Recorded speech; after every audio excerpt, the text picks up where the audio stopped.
Hello বন্ধুরা, আমি রবিন আর এখন কথা বলবো একটা এক্সক্লুসিভ আপডেট নিয়ে। তো সেই আপডেটটা হচ্ছে জিতের প্রোডাকশন হাউস জিত ফিল্ম ওয়ার্কসের ব্যানারে এবার কাজ করতে চলেছেন মিঠুন চক্রবর্তী। হ্যাঁ বন্ধুরা, এরকমই কিন্তু একটা আপডেট উঠে আসছে এবং এই যে মিঠুন চক্রবর্তী যে ক্যারেক্টারটা প্লে করবেন, তো সেইটা জিতের করার কথা ছিল, কিন্তু এই সিনেমাটা জিত করবেন না বলে রিজেক্ট করে দিয়েছিলেন। কিন্তু এখন শোনা যাচ্ছে যে এই ক্যারেক্টারটাকে একটু বয়স্ক করে আবার ভাবনা চিন্তা করা হয়েছে একটু, এবং সেই জন্য এখানে মিঠুন চক্রবর্তীকে নেওয়া হয়েছে এবং তাকে অ্যাপ্রোচ করা হয়েছে। তো একটা খুবই ভালো খবর এবং দারুণ একটা খবর।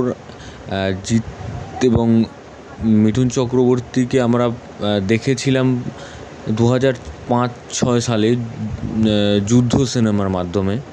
তখন মিঠুন চক্রবর্তী বাংলা সিনেমা একদম দাপিয়ে করছেন এবং জিতও তখন সদ্য নতুন একজন অভিনেতা।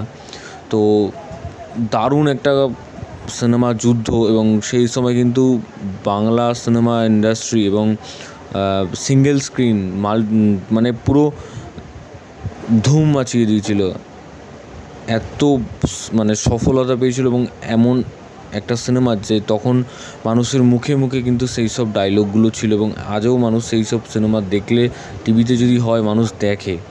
তো সেই রকম সিনেমা যুদ্ধ করেছিল মিঠুন চক্রবর্তী এবং জিৎ একসাথে। তবে এই সিনেমাটাতে মিঠুন চক্রবর্তী অভিনয় করছেন জিতের প্রোডাকশন হাউসে, কিন্তু জিৎ এখানে অভিনয় করছেন। কারণটা তোমাদের আগেই বললাম যে জিৎকে অ্যাপ্রোচ করা হয়েছিল এবং জিৎ সিনেমাটা করবেন না বলেছেন। তো পরবর্তীকালে একটু বয়স্ক ক্যারেক্টারটা একটু বয়স্ক করে এখানে মিঠুন চক্রবর্তীকে অ্যাপ্রোচ করা হলো। তো মিঠুন চক্রবর্তীর বিপরীতে কে থাকতে চলেছেন, তো সেইটাই এখন দেখার বিষয়। তবে দারুণ একটা খবর, এবং এই যে সিনেমাটা হতে চলেছে একটা কোর্টরুম ড্রামা। যে কোনো একটা ঘটনা ঘটেছে বা হয়তো সেই ঘটনাটার ওপর বেস করে এই সিনেমাটা হবে, এবং এই সিনেমাটার নাম হচ্ছে সাওয়াল। এখনও পর্যন্ত এরকমই আপডেট উঠে আসছে। ছবিতে আমরা মিঠুন চক্রবর্তীকে তো আইনজীবীর ভূমিকায় দেখতেই পাচ্ছি, এবং পরিচালকের দায়িত্বে রাহুল মুখোপাধ্যায় থাকতে চলেছেন। এবং একটা দেখা যাক, কারণ অন্যান্য ইন্ডাস্ট্রি তো এরকম হয় যে হিরোদের প্রোডাকশন হাউস, তারা তো অভিনয় সিনেমা করেনি তাদের প্রোডাকশন হাউসে, কিন্তু তাদের প্রোডাকশন হাউস থেকে অন্যান্য হিরোদেরকেও কিন্তু অ্যাপ্রোচ করা হয়। কারণ এর আগে আমরা দেখেছি যে সুইজারল্যান্ড সিনেমাটাও কিন্তু আবির এবং রুক্মিণীকে আমরা করতে দেখেছি জিতের প্রোডাকশন হাউস থেকে। তারপর নানান সব রকমই প্রোডাকশন হাউস থেকে মোটামুটি হয়।